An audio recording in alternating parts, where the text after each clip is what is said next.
Hey everyone, this is Halen and welcome to my Forsaken leveling and gearing guide. Like every other new piece of Destiny content, you're going to have to first make it through the main story. The Forsaken main story consists of missions, and then you will get into the Tangled Shore where you'll meet Spider. Spider will have some bounties for you to do. After completing the bounties, return to Spider to do another mission. After this mission, you will be tasked with taking out the Barons. This is in the form of adventures. You'll notice that they increase in difficulty by 10 levels each, so if you find yourself struggling after a couple, complete some public events for some better gear. After completing all the adventures, you'll move on to do a couple more missions, and then you'll receive a talisman. This talisman is your item that you need to access the Dreaming City. Now you'll have to do quite a few steps to repair the talisman. You receive it in a broken form, and one thing to keep in mind, when you complete the talisman, you'll go back to Spider and he rewards you with your first powerful reward. So if you get to the step to return to Spider before level 50 or power level 500, and that's 500 in every single slot, make sure to grind public events on the Tangled Shore until you reach it, or go do some other things like strikes, but make sure you're not doing activities that are going to result in unlocking or rewarding a powerful reward. Do everything you can to reach level 50 and also get that soft cap of 500. That is the soft cap in Forsaken. You should also have earned enough to unlock your first Forsaken subclass, so if you haven't done that already, you can do that. And after you've done all that, gotten your Guardian to level 50 and 500 in every slot, you can go back to Spider, get the talisman repaired, get your first powerful reward, and then move on to access the Dreaming City. You'll first have to complete an intro story, and then it will become a new patrol area. You'll get zoned in, it'll be a nice new area, you'll see a lot of enemies fighting, things going on, but don't get sucked into that. This area is a very high level, and is very difficult to do the activities at the level you're probably at, which will be sub 510. So take my advice and just go grind other powerful rewards at this point before you keep doing Dreaming City content. The very first powerful reward that you should be looking into is at the Cryptarch. He will reward you with a Prime Engram. Now this is important because you will start the daily process of getting the Prime buff. So every day you log in, you'll see on your character that you have this buff to receive a Prime Engram. In order to get it, you need to defeat challenging enemies or complete Crucible matches. And this is a chance, so you'll have to do probably a number of them until you get to drop, but it is something you can get every day. The other daily activity you can look for is going to be something that Bungie has advertised as a 4-day reset. So how this works is over a span of 4 days, on each of those days you'll be given a task. This could be a strike, heroic story, crucible, or gambit match. You will have those 4 days to complete all those activities. So you can either do them every single day as you see them on your director, or you can, if you only get to log in every other day, you can do whichever ones are available to you, but make sure you complete them before that 4-day reset happens. And finally, we have our weekly powerful rewards, and these consist of 2 Nightfall challenges. There's one for completion and one for completing over 100,000 points. 3 strikes with some sort of challenge, 3 daily heroic stories, 5 crucible matches, 3 gambit matches, as well as weekly bounties that you can find at people like Spider and Petra. And don't forget about Hawthorne. She will still give clan engrams for certain activities.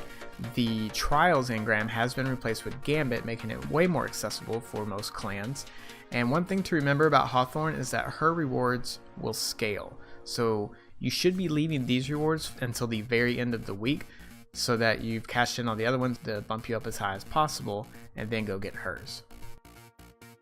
The order in which you complete these rewards doesn't really matter, but of course you're not going to be able to go straight into the Nightfall without having first done some of the other ones. So hit up the daily heroic stories, for example, the strike, crucible matches, things like that you can easily grind out and get those powerful rewards in getting you ready for the more challenging content. You also have some one-time exotic drops like the Ace of Spades and Chaperone quests. Be sure to do those in order to get those really good weapons and another boost in power. Keep in mind the soft cap system is not like the one that we know from before. Once you start seeing your blues or other items in the soft cap range dropping at a higher number, that doesn't mean you should go start farming those items. They're not going to keep incrementally dropping at a higher number, getting you to another soft cap, or at least not in the lower 500s as we've seen so far.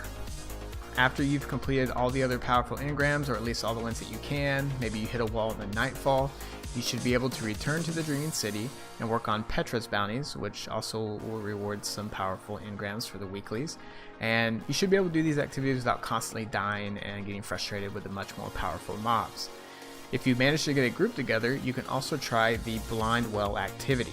This is something like Court of Oryx from Destiny 1, and you have different tiered offerings that you can put in and start an encounter. Now, anything past tier 2 will probably be much too difficult to do without a large coordinated group, but you can at least do tier 1 and 2, which tier 2 gives you a chance at getting another Seed of Light to unlock another Forsaken subclass.